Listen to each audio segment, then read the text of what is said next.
महाराज जी नमस्कार। नमस्कार। मैं एक बात कर रहा हूँ, मैं दिल्ली से। हम्म, वो ग्रुप में ऐड हूँ मैं, ग्रुप में वो सुन रहा था मैं अभी। हम्म, एक ऑडियो डाला है 35 मिनट का ना आपने, हम्म, सृष्टि रचना पे जो बात कर रहा है कि अब पता नहीं कौन है, किससे हम्म, डिस्कशन चल रही है। हम्म, वो क्वेश्चन कहाँ से क्वेश्चन आते हैं, मैं तो सोच रहा था ये काफी देर तक हम्म। ये कहाँ से बनाते हैं, मतलब ये कि आत्मा दिखाओ खोल के। देखो, ऐसा है कि ये दुनिया में 5-6 तरह के दर्शन हैं। वो भी अपनी जगह गलत नहीं है। चारवाक दर्शन है, नास्तिक दर्शन है, सांख्य दर्शन है, भक्ति योग है, कर्म योग है, ज्ञान योग है। तो ये अलग अलग है। अब जैसे इंसान ये चाहता है कि एक तो जो हमें अच्छा लगे, और दूसरे वो सरल हो। सरल मतलब, और तीसरे उसमें कोई इन्वेस्ट न हो। मतलब हाथ पांव से मेहनत न करनी पड़े, पैसा खर्च न करना पड़े, समय खर्च न करना पड़े, परेशानी न हो। तो वो इजीली चीज चाहता है। तो वो चारवाक दर्शन केवल इसीलिए पॉपुलर है कि वो ये कहता है कि आगे जीवन ही नहीं है। तुम जैसे भी बेईमानी करके, चोरी डकैती करके अपने मजे में जीवन काटो, मर जाओ, उसके बाद कुछ है ही नहीं पाप पुण्य। तो वो लोगों को ठीक लगता है कि ऋणम कृत्वा घृत, हाँ वो हाँ ऐसे करके है हाँ ना, घृत हाँ पीवेत, हाँ, कर्जा लेके घी पियो, हाँ, जब तक जियो मौत से जियो, कर चाहे मौत से कर्जा ले जियो। हाँ। ओके, वो मैं उसमें सुन रहा था, मैंने कहा वो कह रहा है आत्मा दिखाओ निकाल के। तो उसमें उसको 2-3 उसमें जवाब है। मैं मन में सोच रहा था कि जैसे फोन यूज करते हैं और फोन में मेमोरी है, अब कोई बोले मेमोरी निकाल के दिखाओ, कैसे दिखा दोगे या नहीं? है मेमो नहीं, और जो हाँ फोन का डाटा है, हाँ मतलब उसमें वीडियो फायदा पड़ी, ऑडियो फायदा पड़ी। हाँ अब तुमको सीधे दिखाओ, बिना डिस्प्ले। हाँ, भाई देखो, हाथ में दो, हाँ, हाथ में दे दो मेरे को निकाल के। हाथ में दे दो। ऑडियो निकल के आएगी स्पीकर के हाँ थ्रू, जब प्ले करोगे हाँ प्लेयर के थ्रू। वीडियो हाँ निकल के आएगी स्क्रीन के थ्रू, जब प्लेयर पे प्ले कर। कितनी चीजें चाहिए? देखो, बैटरी चाहिए, उसका प्लेयर चाहिए, ऑडियो का अलग चाहिए, वीडियो का अलग चाहिए। सही और बात है। और फिर तुम्हारा फोन बैटरी चार्ज होनी चाहिए, और फिर तुम्हें चलाना आना चाहिए तरकीब। और फिर तुम जितनी देर चलाओगे उतनी देर, मतलब वो चलेगा। चलेगा कि नहीं सही बात, चलेगा? हाँ। सही बात। मैंने शायद कल बातचीत हुई थी, मैंने कहा ये देखो सिस्टम काम करता है। जो तुम, ये दूसरे लड़के से बात हुई थी, तो मैंने कहा यदि तुम ईश्वर के बारे में कह रहे हो तो ईश्वर कोई एक चीज नहीं है। न परमात्मा एक चीज है, वो अलग अलग अंगों से जुड़ के जो एक रचना रूप ले लेती है। दैट मीन्स ईश्वर, उसको ईश्वर बोलते हैं। हाँ समष्टि को, टोटलिटी को बोल दो, वो है परमात्मा। हाँ, तो सब कुछ आ गया, देखो, संपूर्ण आ गया। हाँ, जिसको समष्टि शब्द आता है तो फिर वो तो हाँ ये फालतू क्वेश्चन करे। हाँ, मतलब सब। अब वो कुछ बचा नहीं उसमें, अच्छा बिल्कुल बुरा, बिल्कुल बिल्कुल अच्छा बुरा तो हमारी परिभाषा हो गई ना, ये तो बिल्कुल अच्छा। बिल्कुल बिल्कुल कुछ हो सकता है दारू मेरे लिए अच्छी है, किसी के लिए बुरी है, बिल्कुल नहीं। और ये तो मेरी परिभाषा है।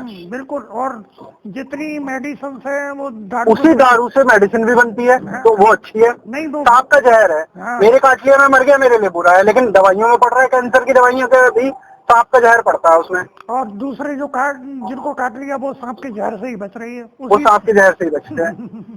तो ये तो तो हमारी परिभाषा, उसने तो वो तो है बस, मतलब इसका मैं भी जवाब नहीं दे पाता अगर कोई पूछता है। मैं तो वही बोलता हूँ है बस, वो अब है तो क्या बताया जाए, तो बिल्कुल है। अच्छा, चेतना का अनुभव महाराज जी, चेतना का जो अनुभव है, मतलब मैं ये सोचता हूँ शायद हो सकता है मैंने शायद पिछले कुछ साधना करी होगी या कुछ किया होगा। चेतना का अनुभव तो वैसे ही हो रहा है आदमी। अब ये जो बोल रहा है, ये तो साफ, अगर थोड़ा आदमी गहराई से देखे तो उसको पता लग जाएगा, ये जो आ रही है आवाज, जो ये चेतना है, ये तो मतलब कुछ नहीं है, ये शरीर नहीं है, सांस नहीं है, मन नहीं है। हल्का ध्यान में बैठो तो अनुभव सा होने लगता है। अरे भाई देखो, यही तो कहा है। वो तो तमाम आत्मा परमात्मा की बात कर रहा है वो तो बहुत कि बड़ी बात हो गई। हाँ कि ये जो है, ये जो के जो ब्रह्मी है, ब्रह्म जो है, ब्रह्म में आके, भूर में आके, मतलब अपने को जीव समझ बैठा। वास्तविकता इसकी ब्रह्म है। जीव केवल वो हाँ है जो तुच्छ वासनाओं में फंस गया, जो अपने को छोटा मान बैठा और तुच्छ वासनाओं में जकड़ गया। वो जीव हो जाता है ना, बाकी सब ब्रह्म ही है पूरा। देखो कहा नहीं है सब हाँ ब्रह्म सत्य जगन मिथ्या, तो वो ऐसे ही थोड़ा ही है, महावाक्य थोड़ा ही है। मतलब हाँ तत्त्वमसि हाँ सही बात। तत्त्वमसि तुम वही हो, तत् हाँ सत्य हाँ हाँ वही सत्य। तो बस हाँ अब, सही है। हाँ अब देखो मतलब बात तो तुम्हारे ही हित की कह रही है, तुम्हें जीव से ब्रह्म बता रही है। अब तो सही बात है। तुम उल्टा ही खुद ही मरने जा रही ये हो। बहसबाजी वाली बात है बस, और कुछ नहीं है। मतलब आदमी खुद से अगर जानने की कोशिश करे, उसको लालसा हो ना, अगर वही मुमुक्षु वाली बात आ जाती है।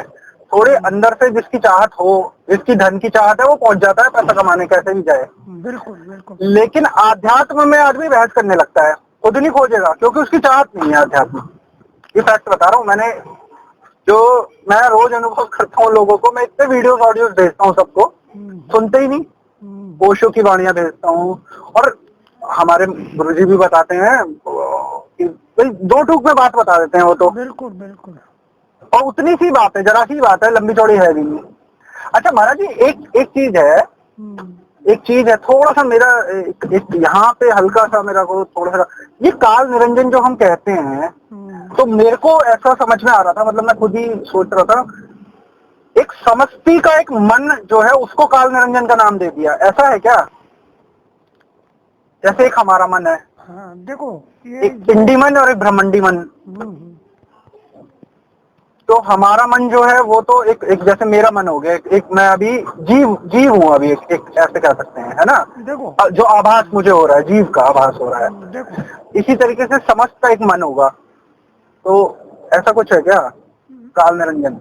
देखो पता ये है कि जो पहला पुरुष, आदि पुरुष जो खड़ा हुआ, उसको तुम आदि निरंजन भी कह सकते हो। मतलब जैसे एक ही व्यक्ति में कई गुण हो जाते हैं कभी कभी। जैसे तुम्हारा एक बिजनेस भी है, साइड बिजनेस, ठीक है, और तुम कोई ऑफिसर की पोस्ट पे भी हो, तो अब तुम दो हो गई है, दो जगह बॉस हो गए कि नहीं हो गए? हल्का व्यक्ति एक ही है लेकिन दो दो उसके वजूद हो गई। तो ऐसे ही ये आदि निरंजन से लेके और नीचे आके काल निरंजन तक, वो प्रमुख प्रमुख प्रमुख पुरुष जो पार ब्रह्म बना वो भी निरंजन ही है, जो महाकाल बना वो भी निरंजन ही है, फिर जो काल निरंजन बना वो भी निरंजन ही है, फिर यमराज धर्म तमाम ये जो उपाधियां, छोटी बड़ी उपाधियां ली, मुख्य मुख्य निरंजन के ही वर्जन हैं। और मतलब उसी ने फिर जीव रूप धारण कर लिया, क्योंकि हाँ एक ही मन, उसमें सुधार लेकर उसकी छोटी एप्लीकेशन, बड़ी एप्लीकेशन, मीडियम एप्लीकेशन, ये सारी एप्लीकेशन ही है टोटल। और समिष्ट की एप्लीकेशन वो है जिसमें किसी विशेष को नहीं है, जो पूरा पूरा जिसमें आ जाता है, वो समिष्ट की एप्लीकेशन है। बस इतनी बात है, और कोई बात थोड़ी है। देखो ये निरंजन और मुक्ति इतना चिल्लाते हैं, निरंजन को विलेन बताते हैं। एक एक एक, एक कल्पना करो, तो मतलब जीवन में कुछ भी नहीं है, एक शांति, न सूर्य निकल रहा है, न चांद निकल रहा है, न रात हो रही, न दिन, और मतलब दूध का लाइट है, प्रकाश ही प्रकाश, और तुम आनंद में हो, ठीक, पूरा आनंद, कोई कलेश नहीं, जो चाहते हो, भूख लग नहीं रही, प्यास लग नहीं रही है, आनंद ही आनंद है, जिधर देखो जो, और जो चाह रहे हो प्रकट हो रहा है। कितनी कितनी तुम ये कहोगे, अगर ऐसी सृष्टि मान लो बनी रहे, तो उस सृष्टि के लोग ये कहेंगे कि भाई हमें मार दो, हमें मार दो, जल्दी कोई ऐसा पैदा करो, हम नहीं जीना चाहते। अच्छा थोड़ा गहराई सोचो कि सही बात है। उन्हें कुछ करना ही नहीं है, उन्हें कोई समस्या ही नहीं आ रही है, आनंद भी बुरा लगने लगेगा। इसीलिए तो पॉजिटिव और नेगेटिव दो चीजें बनाई है। तो ये जो काल में जो कल्पनाएं तरह तरह के ऊंच नीच होते, जन्म मरण होते, जो खेल, एक खेल बना है, इससे इससे मतलब ये बेटर है, उसके बजाय ये ज्यादा बेटर है। लेकिन परेशानी ये है, बात ये हुई कि मतलब बहुत ज्यादा दुर्गत का शिकार हो गई। मतलब केवल आसक्ति और चाह में गिरते गिरते गिरते गिरते संभलना नहीं सीख पाए। अगर हम गिरने और संभलने उठने का संतुलन बनाए रखते तो कोई दिक्कत की बात नहीं थी, कुछ भी दिक्कत नहीं थी। अगर हम बेबसी में मरते तो हम इच्छा से अगर हम जन्म भी ले सकते तो मतलब कोई दिक्कत नहीं थी। और वो ही है, देखो एक झूठा खेल खिलाड़ी सच्चा कहा है, इसका मतलब ये है कि ये खेल पे तुम्हारी पकड़ मजबूत हो जाए, ये खेल तुम्हारे इच्छा अनुसार होने लगे तो ये खेल है सब।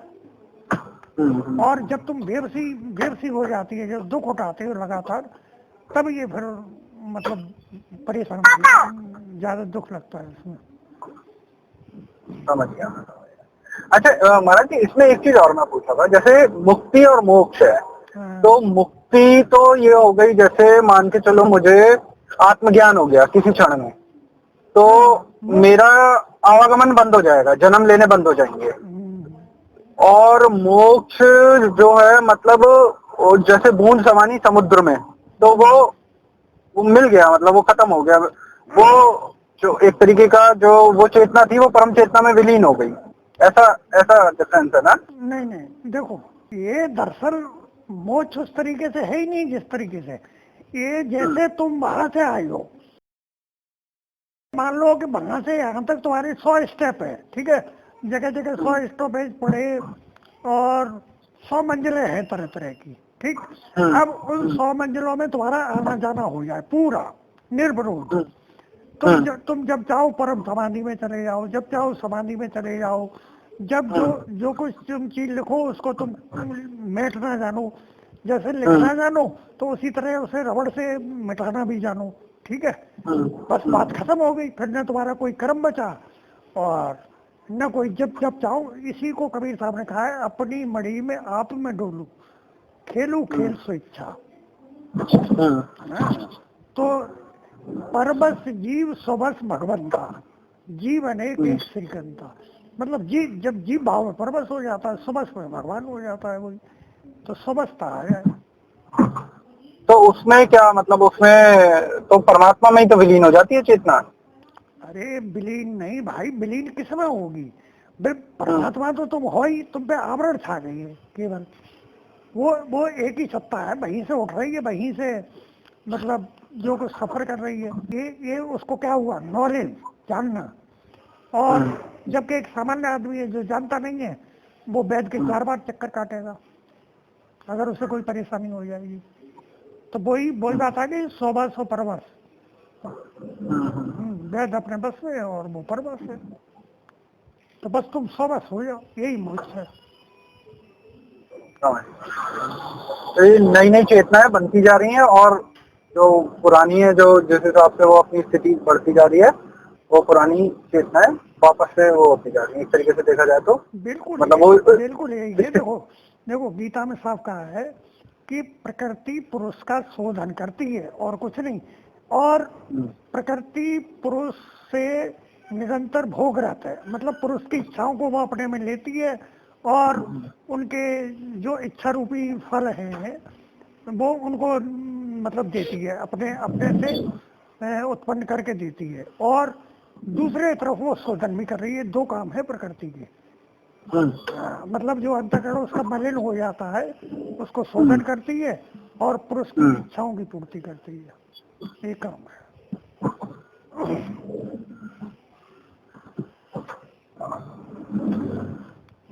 तो अब ये इसमें ठीक है, वो अब एक प्रश्न और आता है थोड़ा सा, वहां पे जटिलता ये है कि जैसे लाखों जन्म लेके आए, अब वो कुत्ते का जन्म, बिल्ली का जन्म, मछली का जन्म, सारे जन्म हो गए।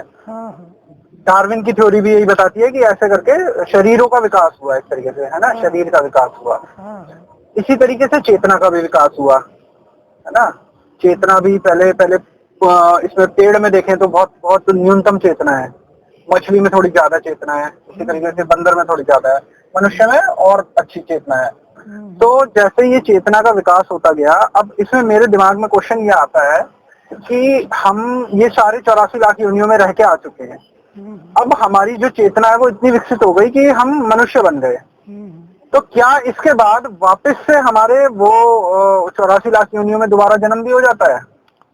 वो देखो इसलिए हो जाता है जब मनुष्य बन रहे हो, ठीक, एक तो तुम मनुष्य लगातार नहीं बन पाएगी, और दूसरी बात ये है, मेन बात ये होती है कि मनुष्य केवल धरती पे विचरण करता है, इसलिए, और उसके सारे कर्म ज्ञान रहित होते हैं। ज्ञान रहित कैसे होते हैं कि वो पेट भरने की खातिर, मतलब तरह तरह की जो इच्छाएं होती हैं, तो वो केवल पिंड का उपयोग करता है, अपने ब्रह्मांड मस्तिष्क का उपयोग नहीं करता।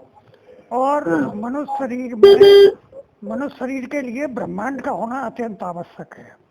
मतलब ये जो जितने जानवर होते हैं, इनमें ब्रह्मांड नहीं होता, केवल पिंड होता है, इसीलिए तो इनका मोक्ष नहीं होता।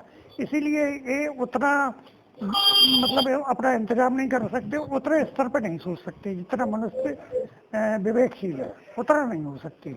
इनको साधारण ही ज्ञान होता है, और मनुष्य को इसीलिए ज्यादा होता है कि ब्रह्मांड। तो यही 10वें द्वार की थ्योरी है, वो यही है कि 9 द्वार तक पिंड है और 10वें द्वार से ब्रह्मांड शुरू हो जाता है। तो जब तुम्हारे पास मस्तिष्क आ जाएगा, मतलब जो आकाश आ जाएगा, इसमें आकाश तत्व तो मतलब प्रधान तौर पे नहीं होता।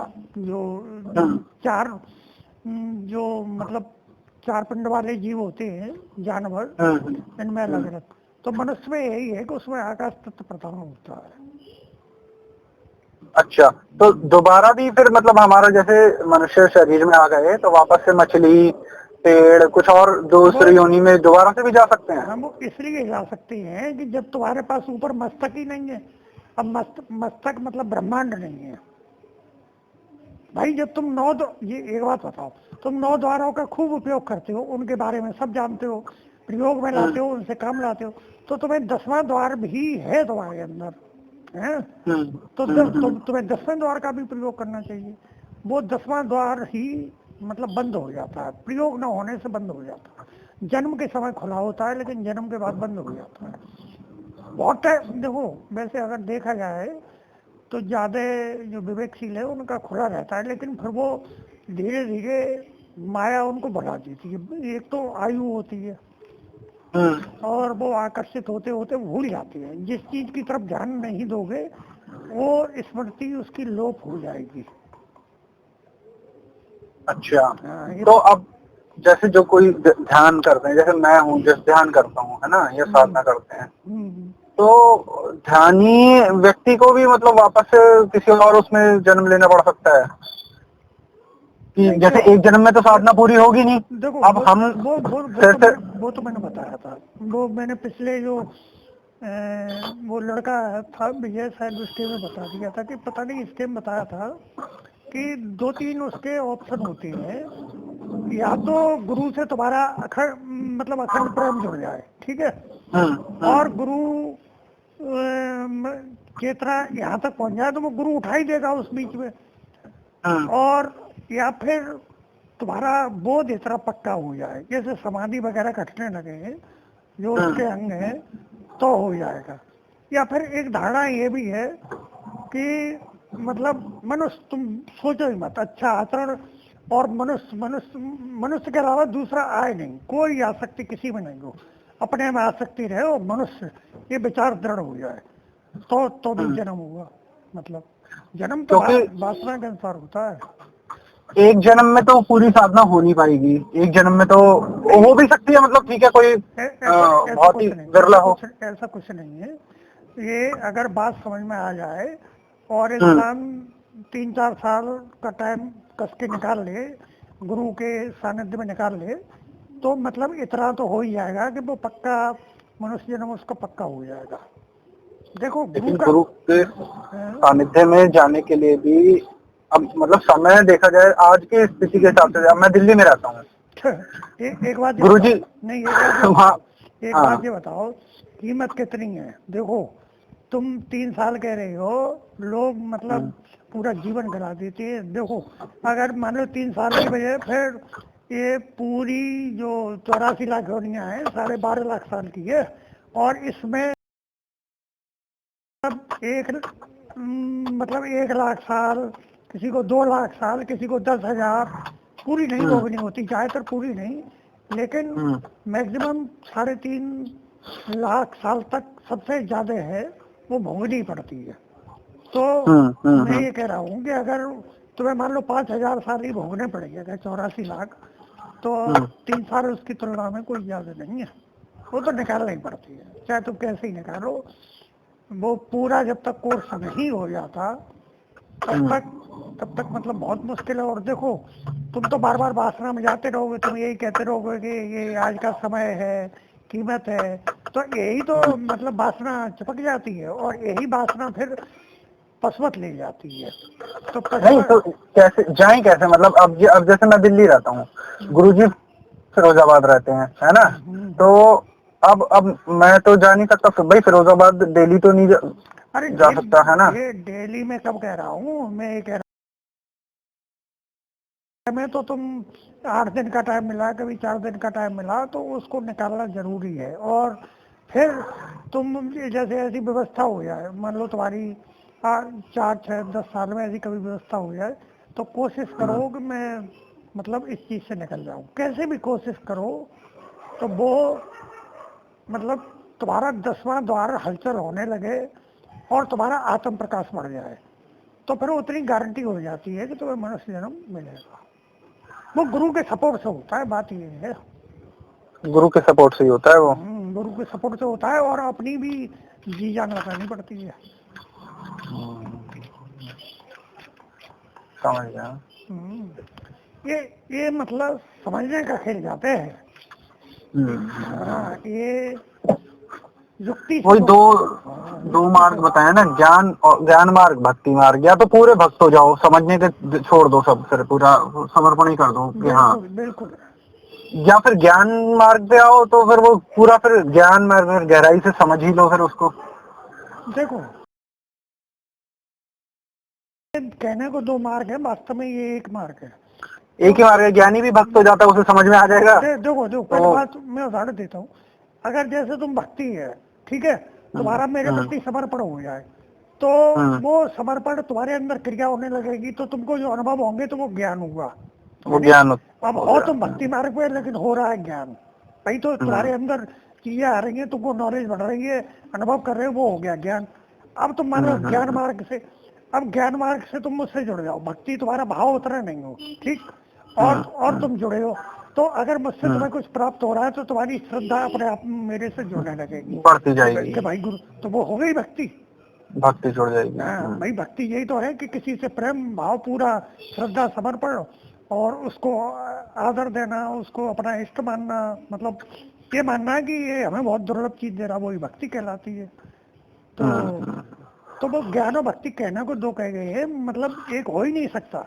ये हो ही नहीं सकता कि वो अंधी आंखों पे पट्टी बांधे और ऊपर तक तर भी जाए, उसे कुछ पता नहीं चले। और ज्ञानी ऐसा हो नहीं सकता कि वो सूखा बना रहे कि ये हमारा गुरु हमें मोक्ष दे रहा है और हम इसके प्रति उसका दिल कभी भीगे नहीं, मतलब उसके दिल में भाव उमड़े नहीं, ऐसा कभी संभव नहीं। वो पॉसिबल ही नहीं है, सही बात है, संभव ही नहीं। ठीक है, समझ गया। ठीक है महाराज जी, ठीक। नमस्कार महाराज।